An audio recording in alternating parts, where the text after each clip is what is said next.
introduction to the transformation of leadership.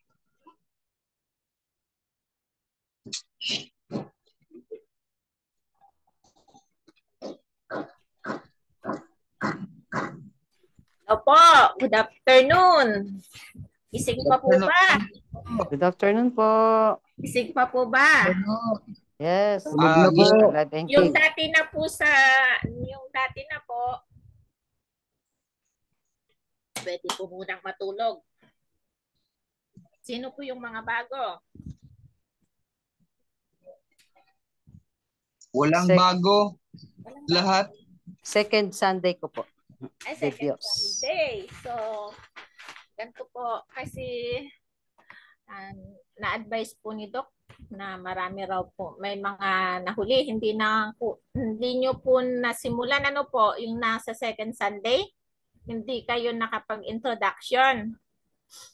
Hindi po. Last Sunday lang po. Bali second Sunday lang po ako ngayon. Ilan po sila? Ganun po ang case. Kasi pwede nating dalawang topic ngayon. 30 minutes. O, sige po. Total, mag-unli na lang po tayo. Unli, sawa kayo. Thank you po. Thank you for consideration. O, kaya yung yung naka-chapter 1 na, pwede na munang humilik. Hilik-hilik. Okay, sige po. Ako ayaw kong humilik. Gusto kong makinig. Ako, kasi mayroon tayong pray po muna tayo. Hilingan po natin yung mga bago. Si Ma'am Christine Cherry Abukos. Pwede pong nag-pray. Andito po ba siya? Ma'am Maria. Yes po. Ay, okay po. Sige po. Apo. Tayo po manalangin. Diyos sa marpiyan sa lahat. Maraming salamat po sa araw na ito na tulog sa amin. Patuloy kaming pagkaluban ng iyong banal na spirito upang patuloy namin ma-absorb, Panginoon, ang mga lessons po sa oras-oras na amin pong pinag-aaralan.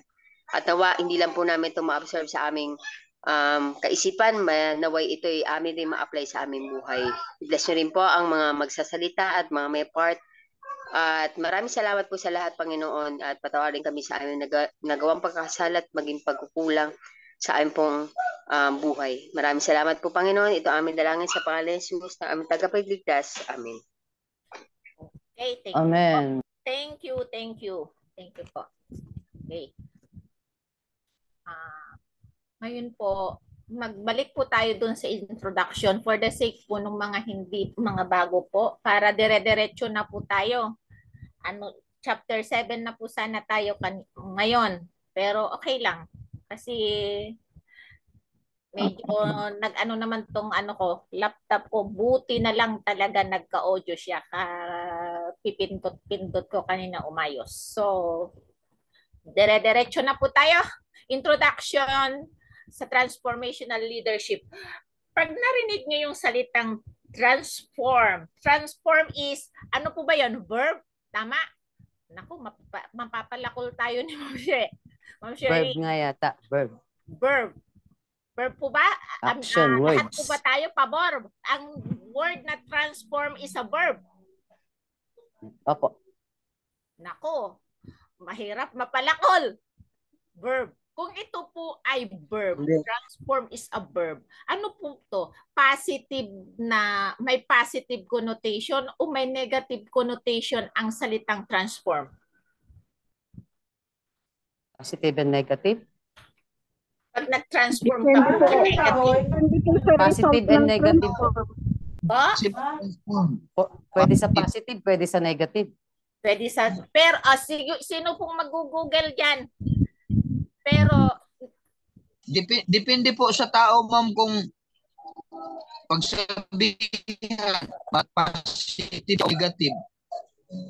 Pero pag tanungin niyo po si Google, ang sasagot ni Google, ang word na transform kahit sa Bible, positive siya. Mas marami siyang positive kaysa sa negative. So, ngayon pag-aaralan natin transformational leadership.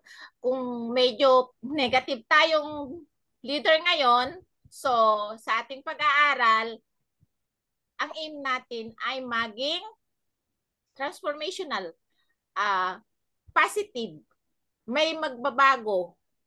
Kung baga mayroon tayong follower na mababago, maano natin, matatransform natin, magaguide natin, mag-aano siya, magiging productive kung hindi siya productive.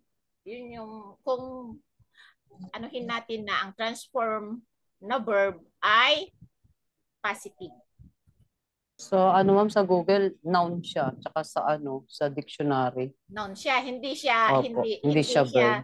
Hindi siya verb. Pag noun Hindi. siya, positive noun pa siya o negative noun? Transform. Parang positive ma'am dahil to change it. Change siya eh. Yes. So kahit maging noun siya, maging verb siya, mas lamang na ang word na transform is sa positive.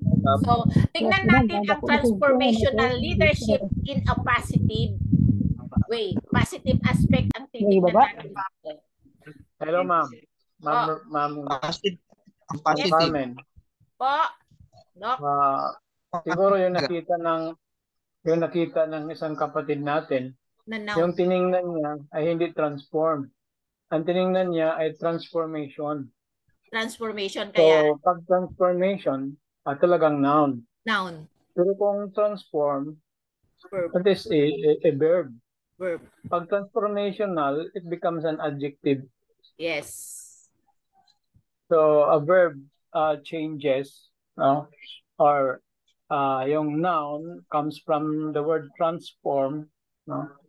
Tapos, pwede rin siyang maging adjective, because when we say transformational, it describes already the kind of leadership Leadership. that we have or we may develop. Kaya magandang emphasis doon yung tinatawag na the positivity of the word transformation, no? Kasi it spells change. Change for good, positive. Thank you, Doc. So, transform, wag deform. Bakit tayo lumalaw?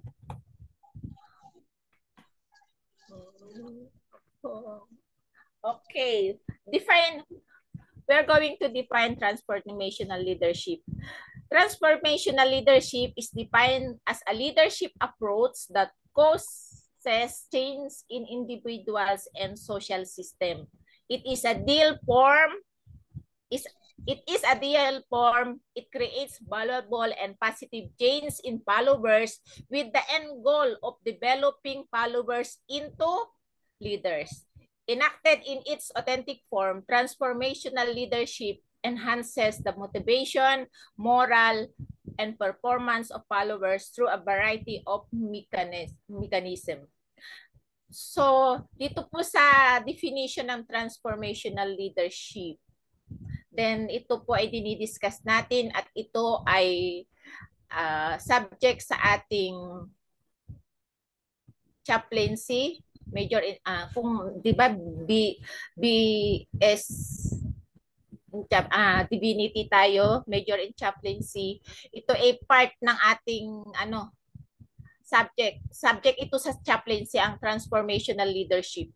Tayo na naka-enroll sa chaplaincy, sa major ng chaplaincy, nakikita po ba natin na itong school natin ay magiging transformational leader po tayo? Pwedeng sumagot yung mga dati na. Paano? Yung halimbawa sa sarili mo.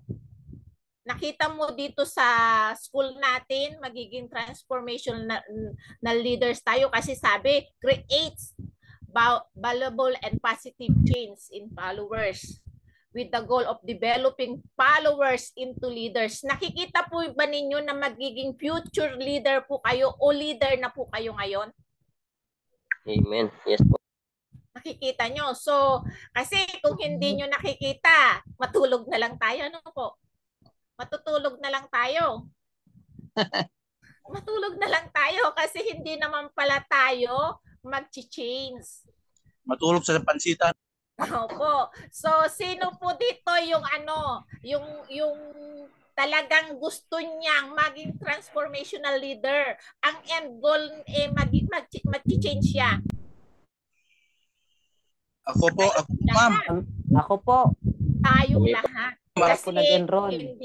yes, tayong lahat na nag-enroll dito. Kasi kung hindi, talaga naman, bakit naman natin uubusin yung oras natin ngayong linggong ito? Ako nga dapat, nagbi-beach, di ba? Pa-swimming, pero ngayon nandito ako kasi gusto kong maging transformational leader.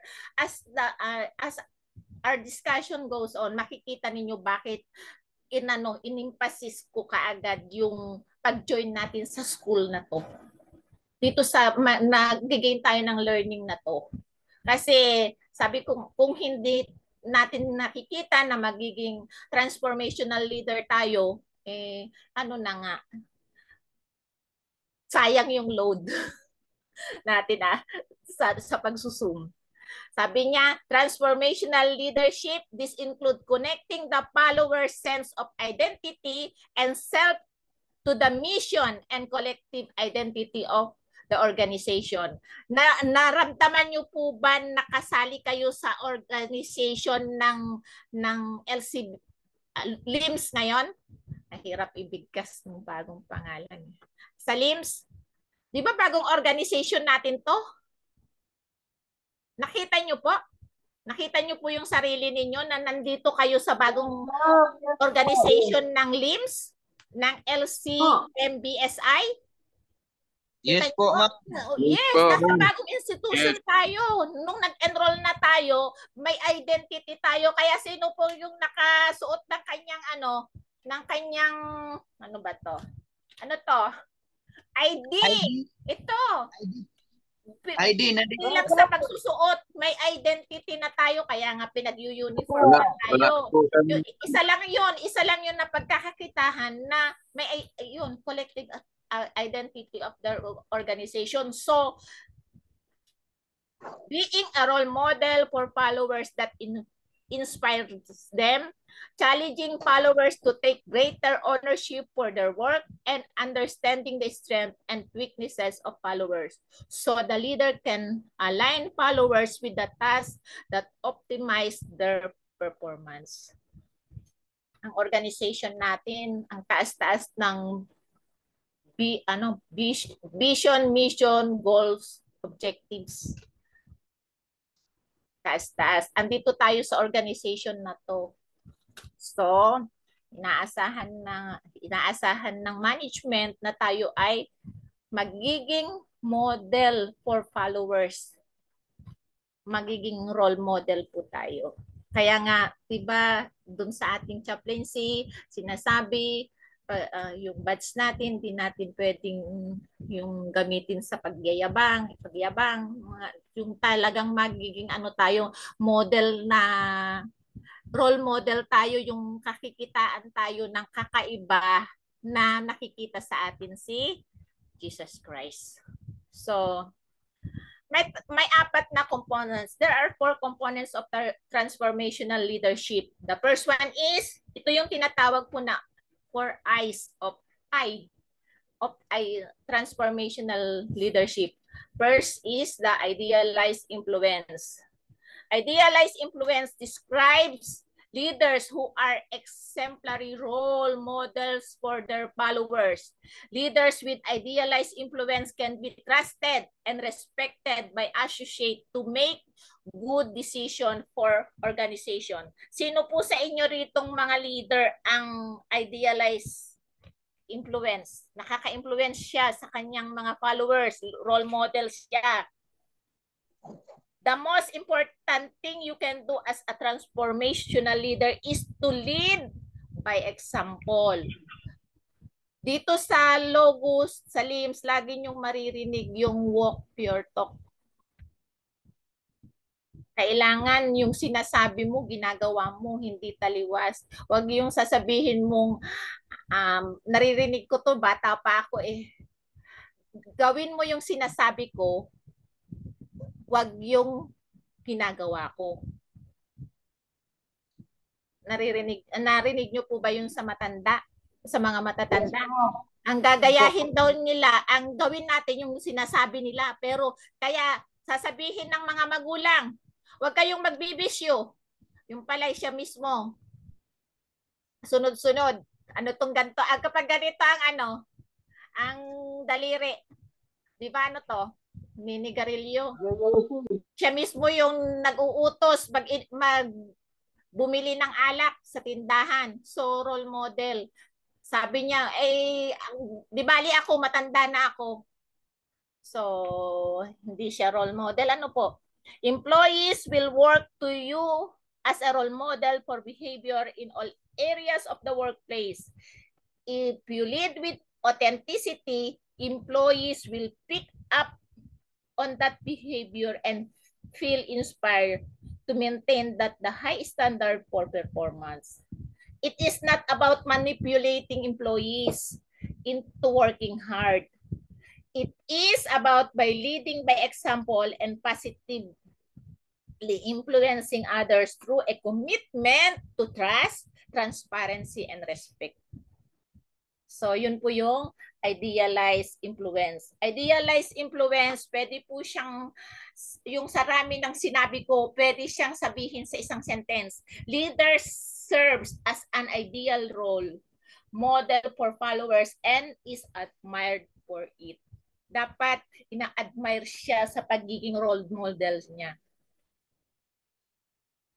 Number 2, yung inspirational motivation, IM. Transformational leaders behave in ways that motivates and inspire those around them by providing meaning and challenge to their followers' work. So, as a transformational leader, you may need to encourage your team to feel attached and committed to your vision of the organization. If you want to ensure that your employees feel as committed as these goals as you do as a leader by giving employees a strong sense of purpose rather than attempting to motivate them through fear. Siyempre, takot-takot. Kung hindi mo to gagawin, malamang mawala ka rito sa organization. Tatakutin pa, dapat susunod siya na inspire siya sa pagsunod. Ginagawa niya yun kasi alam niya, committed siya, attached siya dun sa vision ng organization. Tayo, magiging productive limsians tayo. Siyempre, hindi tayo magiging pasaway na limsians kung committed tayo doon sa vision ng school. May commitment po tayo. Transformational leaders have the ability to inspire and motivate followers. Sa isang sentence, yun po yung inspirational leader.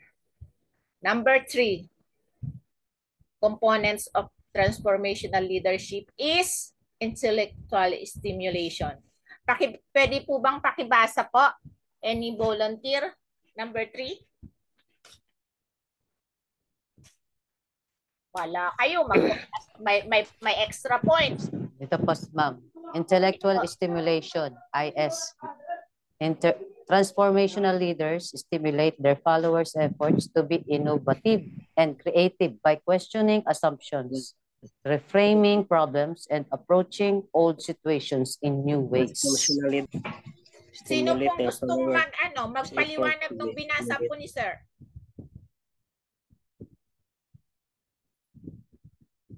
Idea po. Ano po yung sinasabi ng intellectual stimulation? Nagpapagana po ma'am, nagpapagana po para ang yung leader ay gagana talaga. Sige, So, kukuha na po ako ng ballpen. Magre-record na ako. Recitation ko eh. para bang Sino po Ano yung ma'am? Interaction. Opo. Sino po yung Question and Sino po yung nagsasalita ngayon? the Diyos ma'am. Sige po. Ako din po yung nagbasa kanina. Sige po, 5 points. Yung intellectual stimulation, ma'am, ito yung transformational leader na gusto niya matuto talaga yung estudyante. Katulad po ng ginagawa niyo, ma'am. Kino-question niyo kami para active kami na makipag-participate. Tapos kung meron pong nakikitang problem, na-approach siya, yung mula sa lumang style na papasok yung bagong paraan. Kaya nagkakaroon ng innovative po yung student sa bagong approach o idea sa bagong approach. Sino pa po ang may paliwanag pa po? Ma'am, ito po. Number 3. Frame the development of others by modeling transformational leadership.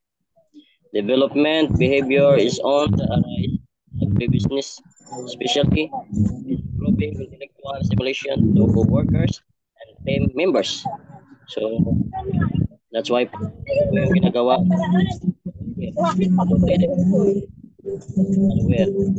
So kaya yung positive na kanyang ginagawa sa members nga sila din po ay looking forward na kailangan sila din mag-grow up at magiging leader. Time will come sa kanilang ginagampanan. Yun po. Thank you po. Yung sumagot, pangatlong pasada na yata niya to. Sabi po, intellectual stimulation, leader na to help create change. It is important to challenge long-standing beliefs in the company and push the status quo by encouraging innovation, creativity, critical thinking, and problem solving. Transformational leaders should help employees feel comfortable exploring new ideas and opportunities that can inject innovation in the organization. You want to establish an environment that welcomes growth and gets everyone excited about digital transformation and other important initiative in the organization. So is the intellectual stimulation. Maalala ko lang po, yung mga kami, kasi hindi naman namin talaga inabot itong generation ngayon ng technology. Sa una talaga hindi kami marunong eh. Yung mga kaedad ko, yung hahawak ng mouse, yung mouse na doon pa lang sa desktop, naku, kunting lang yan, kunting galaw mo lang, parang tumakbo na yung cursor, di ba? Ganon, parang takot ka na nung una, no? Yung mga may uban ng kagaya ko, naranasan yon. Pero kung yung transformational leader, anong gagawin niya? So, kami noon, sinend kami sa mga training ng yung sa sa technology niya na sa computer. So hanggang natuto kami. Actually hindi ako marunong gumamit. Mayroon akong 3 units sa college pero halos hindi ka makahawak naman ng computer kasi ilan kayo sa isang unit, sa isang desktop ilan kayo? 7 ganun. Natapos na yung 1 hour, hindi ka pa nakakagamit. So, pagsabak ng trabaho, talagang hindi ko alam gamitin. Pero may mga training, kapag binigyan ka na ng sarili mong gamit, o bahala ka na dyan. Actually, dito sa LIMS, dito ko lang natutunan ang mag-share ng aking screen. Nung pandemic, saka lang ako natutong mag-Zoom pero hanggang sa tagapanood lang ako. ganito lang yung mag-aano lang ako yung sa video kailangan naka-mute yung kapag magpa-participate ka kailangan raise kasi may mga Zoom talagang mga stricto yun yung mga una kong napasukan bago dito sa LIMS yung bago ka mag-interact, kailangan magre-raise ka muna ng hands, ganon. Kung hindi, ano ka talaga, yung sabi kanina, dadalhin muna sa Inferno. Ano ba yon? Anong term kanina? Para ako. Yung ay papalabasin ka muna dun sa sa room. So talagang yung bagong kasi ngayon, hindi kagamay.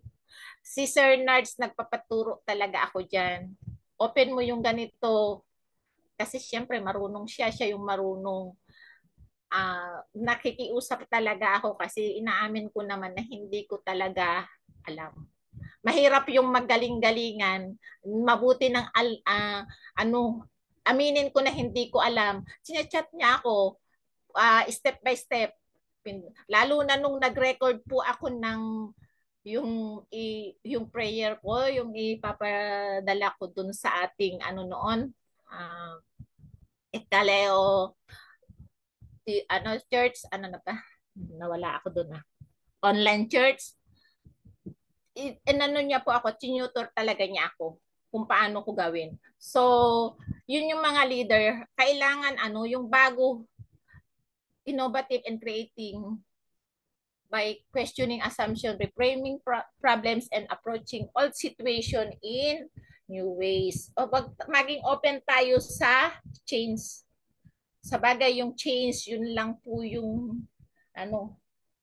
nagbabago. Ay yun lang yung Constant. permanent sa mundo, pagbabago. So, kung isa kang leader, kung yung sa intellectual stimulation kasi sa settings namin kasi hindi naman kami yung mga hindi naman kami yung mga science na kailangan mong mag-produce na naka-tube na mga ganyan na tinitingnan namin sa stethoscope kung ano-ano diyan. Ang sa amin intellectual stimulation namin nagiging lang kami, na-develop kami, natututo kami pag sinesend kami sa mga training. So kung ang boss, hindi, yung madamot, gusto niya siya lang o kaya may favorite lang siyang staff niya, siya lang yung sinesend niya, transformational leader siya dun sa iisang empleyado lang, isa-isang staff lang. How about yung iba? Kung hindi mo i-encourage na lahat mag-develop, kawawa ka din na leader. Why? Bakit kawawa kang leader kung hindi na-develop lahat yung iyong mga follower? Sino po yung magsagot? Poor leadership. Hindi pati po, mahihirapan ka kasi ikaw yung gagawa. Ako, inaamin ko ang staff ko kasi pag natuto na nga, lilipat na, ma-absorb na ng ibang office. Sila na naman ang makikinabang ng mga tinuturo ko. Pero, matyaga ako magturo sa kanila. Bakit?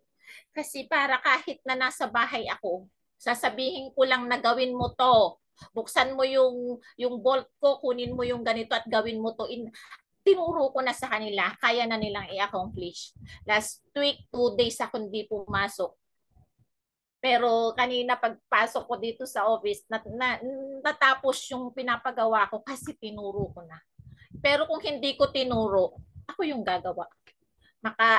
Makaumay gumawa, di ba? Kailangan sila rin. Kasi 20 years, na yun, masyado, sawa na akong gawin pa ulit-ulit lang yun kasi. Pero, siyempre, yung una mong pagagawin sa hindi pa naman gamay yun, marami siyang bond paper na masasayang kung hindi mo tuturuan. So, wag po tayong, salamat nga dito sa LIMS, hindi sila madamot sa kaalaman. So, Thankful po tayo. Number 4, the last. Components of transformational leadership is individualized consideration. Sino pong gustong magbasa? For 5 points. And explain na rin po. Akin na lang yung 5 points. Ano po, Transformation. Sino po? Sige po. Yes po. Sir Ayan? Yes po, ma'am. Competence of transformational leadership. Number 4, individual consideration. Transformational leadership pay special attention to each individual follower's needs for achievement and grow by acting as a coach or mentor. Followers and colleges are developed to successfully higher levels of potential. So dito po mga classmates ay tawag nito, nangangailangan ang bawat isa ng individual achievements, no? It's like what we say, acting as a mentor, as a coach, not as a boss, but as a leader, as a father, na hindi siya yung magdidikta, kundi siya yung mangunguna sa pag-achieve ng goal sa isang organization. At yun na nga, yung kanilang goal ay to higher levels in potential, hindi lang sa isa kundi para sa lahat. Yun na po yung sa naintindihan ko, ma'am. Okay. Thank you, Sir Ayan. Nakikita niyo po ba yung sarili ninyo na meron po kayong components na yan as a leader? Dinidevelop pa, ma'am. Dinidevelop pa. Prayfully po. Prayfully. Sa individuals considerations, employees needs to feel a sense of independence and ownership in the overall business goals. As transformational leader, it is important to understand that every employee, ito po yung ididiin ko, is a unique person. So every employee is a unique person. So may kanya-kanyang pangangailangan, may kanya-kanyang may empleyado na yung sinabi mo na medyo masakit sa isang empleyado, pag sinabi mo sa kabila, tatawanan ka lang, hindi masakit yun sa kanya. So, iba-ibang approach din. Merong teachable, madali lang makasunod, meron ding hindi. Pero kaya ititreat mo sila na unique person with the company and will have specific needs. Maganda yun, narinig ko po sa iyo kanina yung mentorship. May mentorship style and they all contribution to the company. Yung mga sa individualized consideration, yung leaders will tailor their coaching and mentorship style to the employee and help them to reach goal both inside and outside of the organization. Dito po sa LIMS, nung una-una ko po dito na example, kung bato-bato po, hihiramin ko po yung example na to. Sabi kung sino po ba ang elder dito sa ating group. Yung elder daw na hindi nakaka-mentor ng isang magiging leader at magiging elder ulit. 20 years na siya pa rin ang elder. Anong tawag doon? Sino po yung nakakaalala? Na old. Baog. Opo, baog. So, dapat po ang transformational leader may natututo sa kanya na para kapag hindi na siya pwede. Kung 20 years ka ba naman, 10 taon ka na halimbawa na elder, di ka pa napagod, nagsawa o ano, o hindi naman nakakasawa ang maglingkod. Pero dapat may natututo sa iyo kasi kapag wala, sino po ba ang mayroong maliit na church na kagaya sa amin na kung wala na yung marunong organ, wala na. Yung kung minsan nga sa maliliit na church namin pati yung sunod-sunod ng sa divine worship, hindi alam na yung pagkakasunod-sunod kasi hindi po sila nag-mentor. Minsan sabi ako na lang ako, pero parang gustong-gusto rin nilang sila na lang sila, di ba? So sa isang sentence, ang individualized consideration po ay leaders who demonstrate genuine concern for the needs and feelings of the followers which brings out the best effort for each individual.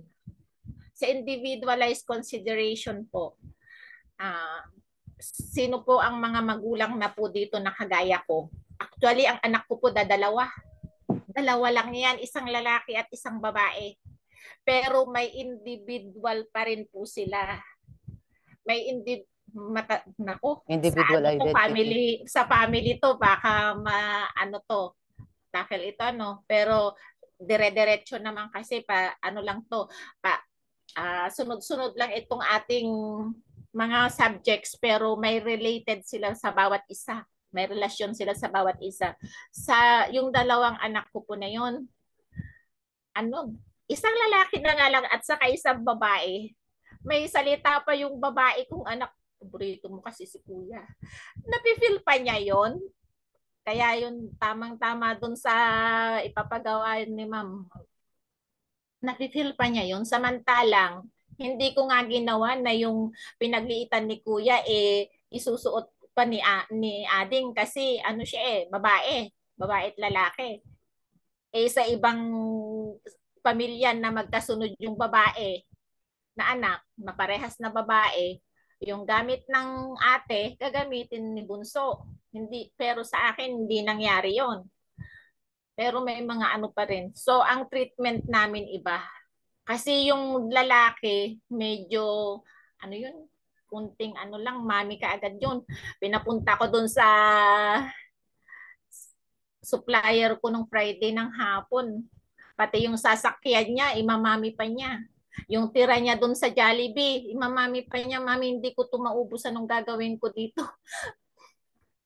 Grabe. Pero yung isa, ayun, nasa SM Kawayan ngayon, nagdesisyon mag-isa kung sino pa yung babae. May iba yung trato. Yung isa parang na baby. Pero yung isa may sariling desisyon. Bakit? Yung isa kasi 2 months old, nasa office na ng daddy niya, doon na inaalagaan kasi walang mag-aalaga sa kanya. Yung panganay, ako ang ito sa dinapigi. Kasama ko, kaya magkaiba. So magkaiba rin yung needs nila, magkaiba yung treatment. So sa mga magiging magulang talaga, ako mismo dadalawa yung anak ko, magkaibang recipe kahit sa pagkain. Yung isa kumakain ng pagkain ng Ilocano. Ilocano is binagoongan, pero yung isa, ang bagoong sa kanya mabaho. So, kaya ko po in-example yun, ang pag-treat sa employee, sa follower, sa mga kasama talaga, iba-iba. Unique person. So, yung malamang okay sa isa, hindi magiging okay sa kabila. So, mahirap maging leader. Yung tanong, introduction pa lang po ito. Mahirap po ba?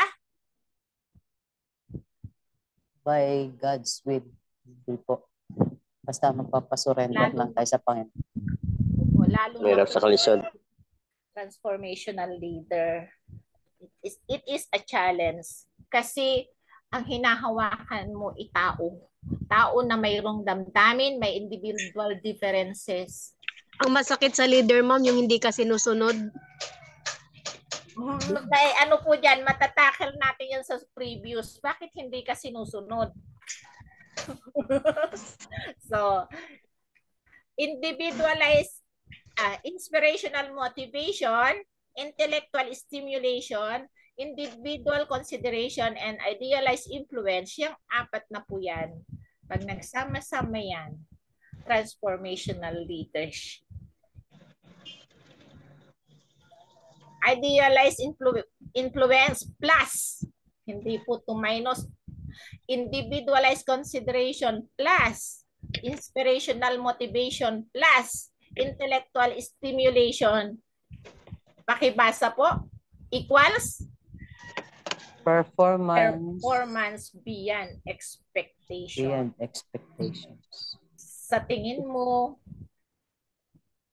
ito lang yung goal mo, pero yung apat pala yan, pagka plus yung apat na yan, performance beyond expectation. Nahit mo yung goal mo o hindi? Nahit. Nahit. Mayroon pong tinatawag na full range of leadership model. FRLM is a general leadership theory focusing on the behavior of leaders towards the workplace in the different work situation. The FRLM relates transactional and transformational leadership styles with laissez-faire leadership style. Ito po yun. Yung transformational leadership, high effort and engagement. Yung ano nito, positive nito, teams are often highly motivated by the leader. Kaya lang, ang kontra, transformations can lead to disenchantment and anxiety. Kapag transactional leadership naman, moderate effort and engagement lang dito. Teams are given clear rewards and consequences. Yung laissez-faire naman po, low effort and disengaged. Relaxed environment. Yun pong mga local churches natin, nasaan po dito sa tatlong ito? Engaged po ba sila? Highly involved? O disengaged? Ang mga member? Neutral, ma'am. Disengage. What? Disengage, ma'am. Bakit yun naman po sinabi? Total members involvement na tayo ngayon. Oo, hindi nag-involve. Bakit po? Saan nagkulang sino po ba ang leader kapag local church? Ano po bang tawag? Transformational leader yun eh. Sino po ba doon? Pastor, elder o elder. Tapos yung elder, ilan po ang elder? Usually, hindi naman siya nag-iisa eh. 4 pataas, ganyan. Depende po sa laki ng church. Opo. More than one. Tapos magiging disengaged. Naku, dapat yung mga elder talaga natin naka-enroll sa atin. Ano po? Kaya dapat maano pa natin sila. Kasi po yung ibang elder, gusto lang maging elder kahit naakala nila sapat na yung magaling sila sa Bible at sa doktrina. Pero wala sa leadership. Elder, pinipilit na lang maging elder kasi kaya ganun siguro. Wala daw makuha. Kaya dapat kasama po natin sila sa pag-aaral natin. Kasi, yung ibang minsan kasi yung ibang elder, ma'am, flower lang. Basta tayo pong nandito sa ano na to, sa school na to. Sa aking research. Pag tayo po yung maging elder, alam na po natin yung gagawin natin. Ano po? Kaya nga po tayo nag-aaral. So, transactional leadership depends on... nilang Sir Kid, may pahabol? aral kasi isip nila mahusay na sila. Opo, ako din po kasi kaya hindi rin ako ano bang tawag, tama ba yung term, nakaka-invite, hindi recruit Kaya hindi rin ako nakaka-invite sa kanila. Abala, mahina raw ang internet, kung ano-ano na lang, sari-sari na lang, pero ang tingin ko sa kanila dahilan na lang din nila yun. Kasi bakit naman nakakagawa naman ng paraan. Pero Sabi ko nga, minsan napapag-usapan namin ng asawa ko to. Sabi ko ito naman, si ganito, si Blanc, hindi naman siya makakagawa ng ganun. Parang ang sama naming mag-asawa. No? Kung hindi yung local church niyang yun, tapos binabayaan niya, o diba? Yung mga elder natin, nakaka-training kung saan-saan, may pabagyo sila, gastos ng church, pero pagdating naman na na-obtain na nila yung kaalaman doon, binabayaan naman nila yung kanilang mga, kung paano sila naging local church. Ito nangyayari po talaga sa maliliit. Kahapon, di ba meron kaming yung sa Global Youth Day, ano kasi yun, buong North Aurora. North Coast kami, saka yung North Aurora. Ilang bayan yun, ilang church. Natuwa naman ako dun sa isa. Dito yun sa bayan na ito, kung saan ako nandito ngayon. Yung elder nila, may baon. Buhat-buhat yung baon. Ang akala ng mga member, grupo sila, magjo-join sila doon sa isang cottage kasi sa beach ginanap yung kahapon. Yung palay, hindi. Kasi may grupo siya. Yung mga kamag-anak niya, mga kaibigan din niya doon sa isang bayan, yun din yung grupo niya. Iniwan niya yung kanyang mga kasamahan doon sa church niya dito. Sabi ko samantalang dun siya naging elder. Sabi na naman ng utak ko, at doon ba naman to, makasalanan talaga. Nakakalungkot naman. Opo, iniwan niya. Binati pa nga siya buhat-buhat niya yung food niya. Buhat-buhat din ng mga taga rito yung food nila. Tapos parang elder, saan tayo? Doon ba tayo sa cottage na to? Dire-diretso lang siya. Kaya yung pumunta na lang sila doon sa isang cottage na sila din. Tapos nakijoin kaming mag-asawa kasi wala kaming dalang baon. Actually, hindi kami nakaprepare. Itinapay na loaf bread lang dala namin sa tubig. So, din yun na namin doon. Pero at least, okay lang din sila kasi inaano ko ng kadaldalan, jamming, jolly. Pero yun yung para sa mga member, ma'am, yung ganun? Pa? Masakit po.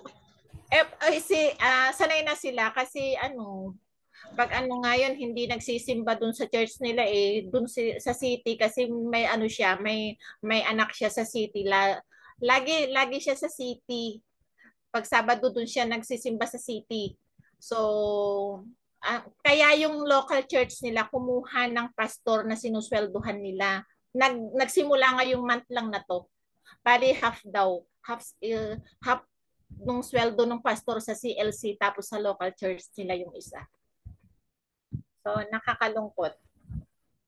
Pero may mga ganun po talagang nangyayari. So ang point na lang, tayong mga nandito ngayon, hindi natin gagawin. So, ito, contingent reward. Ito na, lagi itong nangyayari dito sa klase natin. Contingent reward leadership involves the leader assigning or obtaining follower agreement on what needs to be done with the promise or actual reward offered in exchange for satisfactory carrying out the assignment. May mga transactional leadership na nakadepende rito. So, pag nagawa halimbawa yung isang task, may reward. Usually ngayon naman, kung hindi monetary, anong reward ang ibinibigay? Diba? Sa atin naman, tama na yung certificate of appreciation, recognition. O diba, masaya na tayo doon. Kung may pakimkim yan na kasobre, okay na. O dito sa pag-aaral natin, lagi yung reward natin? Points. Maaga ka nga lang na di ba? May mga gigling, mga masasarap na worms, o di ba? So, lang. Point system. May point system, ma'am. Opo, kasi para yun nga, din naman, nakakatuwa din Yung mga kinder nga natin, yung tatak-tatak lang nilang star-star din, oh. O, di ba? Nakakainggan nyo sa kanila na mag-aral na bukas, pasok sila ulit kasi meron silang star sa, ito ba yung tinatatak sa kamay-kamay nila? Contingent reward. So, as transactional leader, di ba? Mayroon tayong reward. Ma'am, Then, meron pong may share ako dyan. opo. Meron pong isang Sabbath School Superintendent. Ang ginagawa niya, every Saturday, yung mga early birds, before ng divine service, lahat ng early birds, bibigyan niya ng parang ganyan, reward o something, ng mga bagay-bagay, yung mga mapapakinabangan. Kaya yun, simula po noon, marami nang uma-attend ng family time. Kasi na-develop na sila nahubog na sila sa ganong style. Kasi tuwing every Saturday, pag maaga sila dumadalo, meron silang gift lagi sa mga early birds. Opo. Ano po talaga yun sa mga Sabbath School Superintendent. Kaya lang matrabaho. Kahit naman ako nung Sabbath School Superintendent po ako, laging may mga pa-lace ako niyan o kaya yung mga pa-ballpen lang. Tapos kapag may yung sa birthday, nakakagastos lang ang cake. Pero na-appreciate talaga nila yun. Pero kung walang pondo kasi yung baka pag walang pondo yung church, ikaw ang gagastos. Pero totoo pong nakaka-encourage. Kahit na yung mga bata lang, sa mga bata, magmamadali yung mga yun eh. May ibibigay, may attendance, bawal pa ang term nila. Bawal mahuli, mami. May si ma'am. So, kung yun po yung strategy ng Sabbath School Superintendent, maganda po. Ma'am, ako may i-share lang. Opo, go ahead. Yung sa church namin, ma'am, kasi usually marami yung nalilate sa first service at saka second service at saka sa afternoon worship or yung tinatawag na AY. Tapos meron din po kaming attendance sa care group. Kaya 4 po yun. 4. Kaya sa attendance sheet po namin, ma'am, talagang naka-specified yung time na meron kaming usherette na nag-check. Talaga? Sa first service, kailangan nandito ka na ng oras na ito. Pag na-late ka, ayun, nakalagay late. And then, pag sa second service din at wala ka sa oras na yon, late, nakalagay din late. So, sa amin, ma'am, kami ang ginagawa naman namin, nagbibigay kami ng parang, hindi naman punishment, kundi parang penalty, na yung amin pong malilikom na mga late, mga absent, for example po sa late, 5 piso sa isang late. Ang ginagawa naman po namin after 2 months, yun po yung pinabibili namin ng rewards, award doon sa mga early birds, tapos yung laging ang tawag dito doon, present. Kaya yun naman po yung ginagawa namin contingent awards sa sinasabi natin ngayon na topic. Pero ang tanong ko po, nagiging effective po yun? Nagbabayad talaga yung mga late? Yes po. Kasi ang maganda kasi doon, ma'am, yung reward, yung award na nakukuha nila nanggagaling din sa kanila. Kaya parang hindi sila rin lugi. Parang lang, consuelo de bobo ba? Parang challenge lang. Masaya po sa inyo. Pag sa amin yun, wala ka rin lang malilikom kahit sinabi na nila, kahit pumayag sila. Kasi nakaka-discourage po yun eh. Yung na-late ka na nga, hindi mo alam kung bakit dahilan. Tapos may penalty pa. Mas nakakahina. Yung kaysa po sa yung positive way na pag maaga ka may reward ka. Yun pero yung positive. Kasi negative approach yung pag late ka, may penalty ka. Hindi po. Napag-usapan naman nila eh. Pumabor sila. Yung sa napag-usapan namin kasi marami pong nalilate. So, pero kung pa po, besides po doon, talagang hindi pa po yung napag-uusapan yung mga latecomers.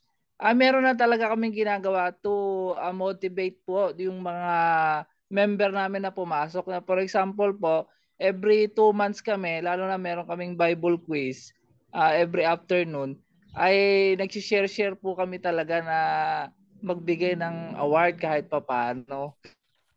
Kaya parang masaya, ma'am, masaya.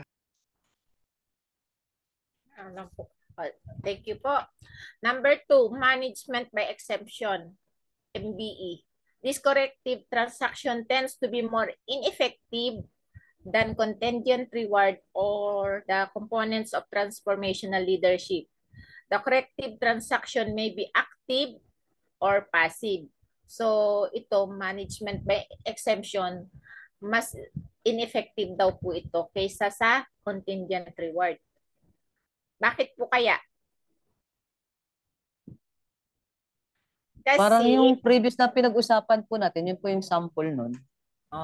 In MBA active, the leader arranges to actively monitor deviation from standards, mistakes, and errors in the followers' assignment and to take corrective action as necessary. Ito, the leader directs attention towards failure to meet standards. So kaya nagiging less effective siya kaysa doon sa contingent reward. While the MBE passive naman implies waiting passively for deviation, mistakes, and errors to occur and then taking corrective action. Ang sabi, the leader takes no action until complaints are received. So, saan po nagiging applicable po ito parate? Saang setting po? Sa church po ba ninyo o saang setting? Itong the leader takes no action until complaints are received. Sa trabaho at saka sa church din yan po. Sa trabaho saka sa church, pero mas common po ito sa mga politiko.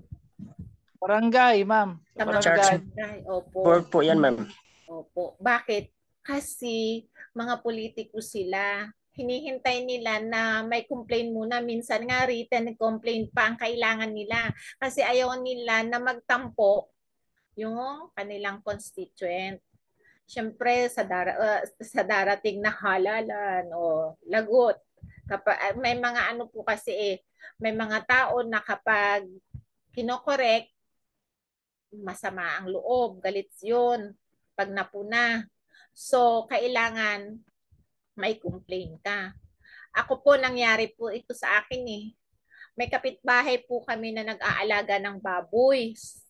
Sobrang talaga, sobrang baho. Yung hindi ka talaga makakain, lalo na kapag yung hangin papunta sa bahay mo, ganon. So, verbal po ako nagsabi sa sanitary inspector. Kasi 'di ba, yung residential hindi naman talaga kailangan na mag-alaga doon. Hindi inaksyonan. Tapos nung pinalo up ko, bakit walang action? Kailangan daw mag-written. Kasi yun yung magiging pananggalang niya doon sa may-ari na nagrereklamo si ganito. O ang tendency naman doon, kaaway mo naman yung kapitbahay mo kasi reklamador ka. Samantalang sana inaksyonan na lang niya dahil doon sa kanyang trabaho, kasi trabaho niya yun sanidad ang tawag doon dito sa amin. Sanidad siya Bandang huli nalaman ko pala may gusto niyang kumandidato. So naging po siya, naging last termer siyang sangguniang bayan. Kasi walang sa kanya, hindi siya nakapanakit kasi ng damdamin dahil sa kanyang trabaho, kasi hindi siya action kapag walang written complaint na ipapakita niya doon sa mga kinokomplainan. Kaya maganda yung kanyang image. So maganda bang klaseng leader? Maganda rin naman kasi at least laging may pananggalang. Lagi kang pero ikaw ba namang leader, hihintayin mo pa ba na may error? Kung yun lang, case lang po yun ng pero kung doon sa organization mo na, hintayin mo pa bang magkaroon ng mga problema, may mga error bago ka magkaroon ng corrective action?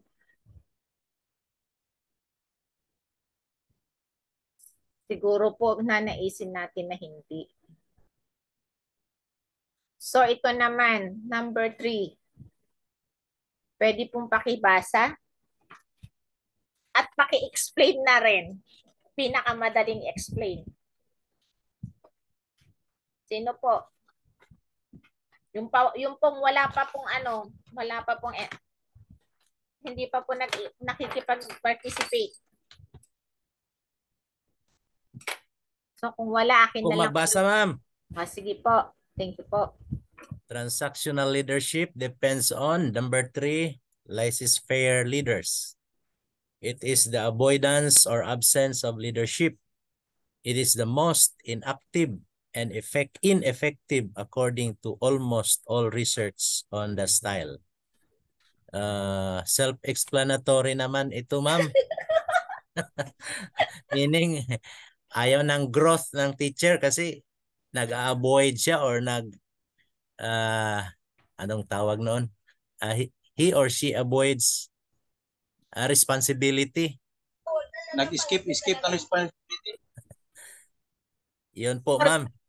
Sa organization po ba ninyo, nakikita nyo po ba itong laissez-faire leadership? Meron po. Ma'am. Meron din po. Huwag niyong sabihin na pati sa local church ninyo, meron dito. Meron po. Lalo na pag hindi sila makikinabang o hindi sila affected. Naku. Yun na nga, ma'am, yung sabi ni Sir Glenn, flower lang yung iba. Dapat po ma-invite po natin sila rito sa school natin. Ano po?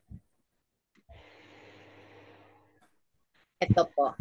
Yung hindi ko kasi alam alisin ito. Paano ko ba ito aalisin?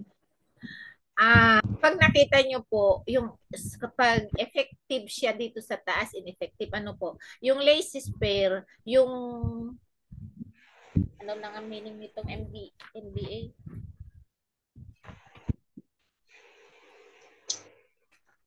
Management by exception naman po na passive. Nakikita nyo po tong graph na to, drawing na to. Kapag active, andito po siya sa gitna. Ano po? Yung frequency niya. Kita nyo po? Sino pong gusto pong mag-explain? Sa 4 I's of components ng transformational leadership, taas po effective. Sa transactional, contingent reward, effective siya. Pero kapag andito na po siya sa management by exception, passive at laissez-faire, ineffective. Ito po yung model of full range leadership. So saan sa atin pong leadership, ano po ang gusto nating i-apply? Of course, dito po tayo sa mas maganda sa ma'am, 4 I's kasi effective at saka active ang isang leader. Opo. At iyon po ay i-develop natin habang nandito po tayo sa school po natin. Matututo tayo then huwag tayong masaktan kapag tayo yung pinatutungkulan ng ating pinag-aaralan. Ano pong gagawin natin? Dito po tayo magagalit. Kailangan po natin na magbago. Transform. Opo, transform. Transformational leadership. Po. May tanong sana ako doon sa quadrant. Opo. Kanina yung previous slides. Ito po. Opo, dito po sa lower right quadrant yung frequency. Ano pong ibig sabihin ng frequency na yan? diyan sa mga bagay na nabanggit diyan, yung lower right quadrant? Madalas. O sino pong sasagot? Oo nga, madalas yan. Pero ibig kong sabihin, ano yung pinatutungkol niya diyan? Kasi naka-align siya lahat doon sa mga bagay na binanggit po ninyo, katulad doon sa 4 eyes, yung CR na yan, hanggang doon sa license sphere. Paano? Kasi nakikita ko dito sa right quadrant, hindi ko alam kung ano yung frequency na binabanggit diyan sa model na yan. Sino pong sasagot? Mga kwan po yan, mga tao na under sa iyo. So, depende sa kanila. Yun na po yun, ma'am, ang style of leadership na ginagamit ninyo. Frequency. Frequency. Yung frequency, how kasi, strong ma'am, or how weak? ano ko po muna. Kasi yung lower right quadrant niya, nasa pagitan siya ng ineffective tsaka nung active. Kaya yung itong binabanggit ko na lower right quadrant na yan, ay nasa pagitan kasi ng ineffective tsaka active eh. Tapos may word na frequency. So, paano ba talaga yung talagang proper na explanation para maintindihan natin itong quadrant na ito? Sino pong mag-explain? Sir, Ma'am. ano po? With due respect sa nagtatanong, yung frequency nakasulat nga between ineffective at saka active. But itong frequency, nabilong yan sa itong 4I, CR, MBE, MBP, at saka LF. Meaning, the frequency of using this style of leadership na ito. Hindi ibig sabihin na dahil nakasulat siya sa in between ineffective at saka active, diyan siya nabilong. Nagdi-describe ito sa 5 anong tawag nito, components ng transformational leadership. Yun po ang pagkakaintindi ko.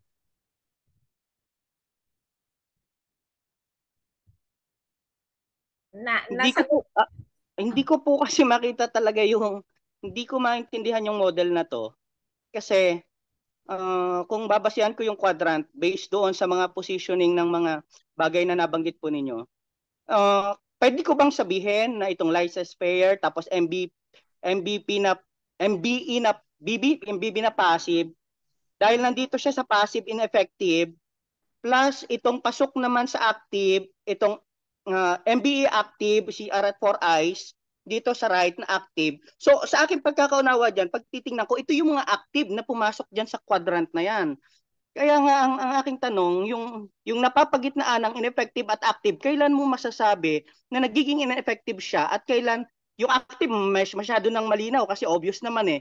Yan talaga yung mga components. Pero dito sa mga bagay na pumasok, kasi medyo pumasok yung MBB active gawi sa pababa ng in-between ng ineffective.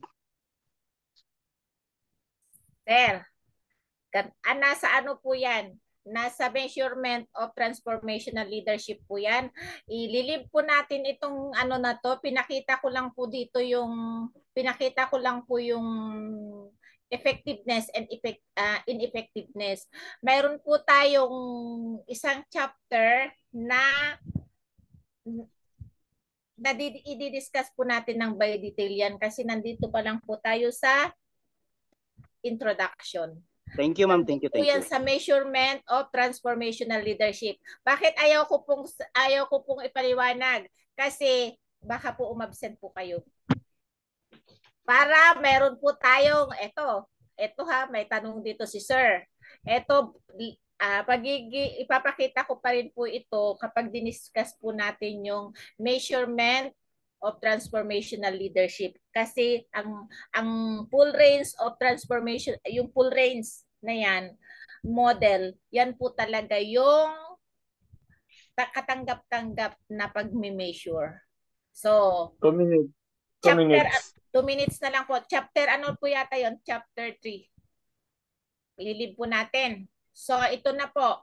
Transformational leadership is related to transactional leadership, charismatic leadership, servant leadership, Christocratic, change management, inspirational leadership, motivational leadership, and moral leadership. Pag transactional, ang managerial style relies on attaining goals through structure, supervision, and system of rewards and punishment.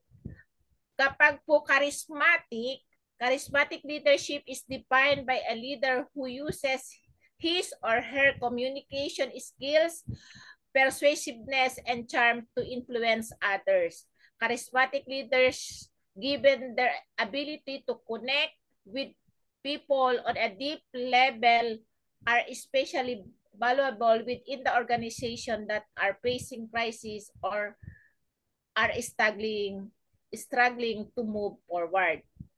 Then, kapag servant leadership naman, leadership is a leadership philosophy built on the belief that the most effective leaders strive to serve others. Tayo po ba yon?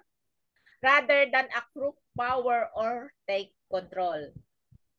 The aforementioned others can include customers, partners, fellow employees, and the community at large. Yung mga politiko natin, nangangako yan, servant leadership sila. Pero pag nanalo na po ba, servant leadership pa rin po ba? Parang hindi po. Pero talagang ipinapangako nila sila ay magsiservisyo. So, Christocratic management. Ito na is the type of management style which places Christ at the center of one thought, speaking, action, or organizational system. It also means putting Christ first, last, and everything in one's life and the life of the whole organization. So, sino po yung may Christocratic management? Si Jesus Christ pa lang po. Ano po? Change management is the application of the structure, process, and set of tools for leading the people side of the change to achieve a desired outcome. Inspirational leadership directs, motivates, and encourages and guides a group of people toward individual and common goals. Those who practice inspirational leadership assist their colleagues, employees, and collaborators in contributing to the initiatives of the whole organization. Then, moral leadership is the capacity to exert influence and effect the change by leading self, then others towards specific goals and guided by universal moral principles. In summary, conclusion, takeaway, sabi po sa Christian Leadership by Ellen G. White, the path of men who are placed as leaders is not an easy one, but they are to see in every difficulty a call to prayer. Never are they to fail of consulting the great source of all wisdom. Sana po nakikita po natin ang sarili natin na maging transformational leader. Thank you po sa inyong participation. Talagang natutuwa po ako na marami pong nagpa-participate at alam ko po na lahat po tayo ay nag-a-aspire by the grace of God, magiging transformational leader po tayo. Thank you po sa hapong ito. Thank you. Back to you, sir. Thank you, ma'am. Okay, ulit ma'am yung assignment. Hindi na po ako magpa-assignment, sir. Yung last noon, may assignment po. Thank you, ma'am. Thank you. Walang assignment. Next meeting po, makita-kita po tayo. Kasi, yung mga susunod po na topic, yung mga tanong po ninyo, po to? Dire-diretso po kasi. Dapat wala po kayong ma-miss. Kasi may mga mababangkit sa chapter 1 na nandun po ang sagot sa chapter 2, chapter 3. Dapat po nga ngayon na tayo men and women in transformational leadership. Magandang topic talaga sana, lesson 7. Bumalik lang po tayo. So, kung Salamat makakaya po. po natin, i-fast track po natin yung, kung kaya po yung dalawa, sigurong chapter, wala nang maraming interaction, saka para mahabol po natin. Sa next Sunday pa po yun? Kung kaya natin. So, maging seryoso lang po tayo. Pasok po tayo. Wag na po tayong mag-miss para hindi na naman po tayo babalik ulit. Kasi Okay po. totoo po talaga may exam po dito, may midterm. Naman. Ma'am, may tanong pa po sana ako kung okay pa. Ito na po, may 3 minutes na lang po ako kanina, kaya na lang, reserve na lang po at i-discuss po natin na una sa sa linggo. Saka para po pumasok po tayo na hindi matulog. Salamat po at hindi po tayo inantok. Kahit ako po pala yung inantok. 21 na lang. Inantok si ma'am. Okay, thank you very much, ma'am. Let's have a total 3-minute break. Then we'll give the time to Doc Al for the full 9 minutes our team. Pasok na lang.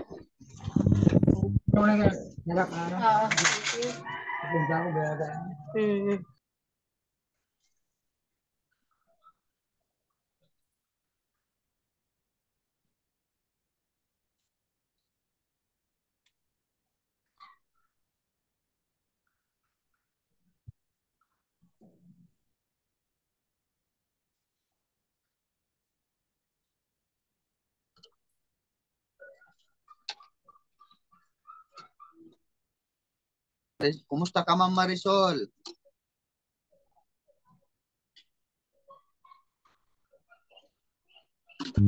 Medyo magaling na po, Doc.